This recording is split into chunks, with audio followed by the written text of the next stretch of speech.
Hi guys! So tapos na yung Pasko. Magre-review na tayo ulit ng another food. Another day, another food review. Tcharan! Flex ko lang pala tong tattoo na nilagay ni Tenten. Yun, flower siya. Ayan. So ito ay isa sa mga gifts na na-receive namin ngayong Pasko. So re-review ko muna siya. Kung ano ang laman nito at kung anong lasa nito. Okay? So nakalagay dito, Holiday Cheers. It's a gourmet snack. Buksan na natin. So, sa isang ganito kahaba na lagayan, na cylinder, meron siyang tatlong laman. So, first is, it's Himalayan salt caramel popcorn. Ayan siya. Next is, this one. Nutty Tuxedo chocolate popcorn.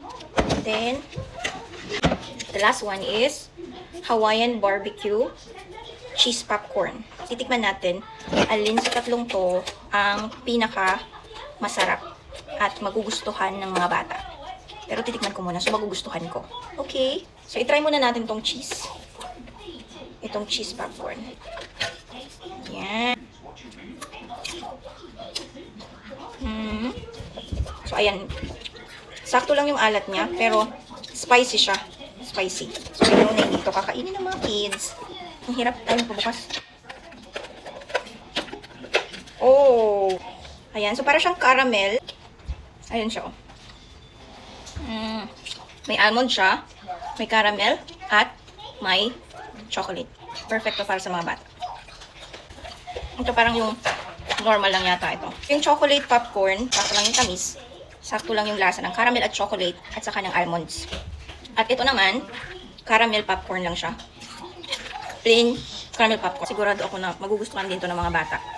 Kasi light lang yung pagka-tamis niya. Masarap siya. Yung spicy one. Parang ito lang yata yung kakainin ko. Kasi yung caramel at yung chocolate sa kanila na yun. Okay din naman siya. Hindi naman ganun ka-spicy. Hindi ganun ka-alat. Sakto lang. So, kung naghahanap kayo guys ng pangregalo ng holiday season, this is perfect. Masarap siya. Kung mahilig kayo sa popcorn or popcorn lovers kayo, perfect na gourmet snacks to. So, yun lang guys. Thanks for watching. Happy holidays. Happy eating.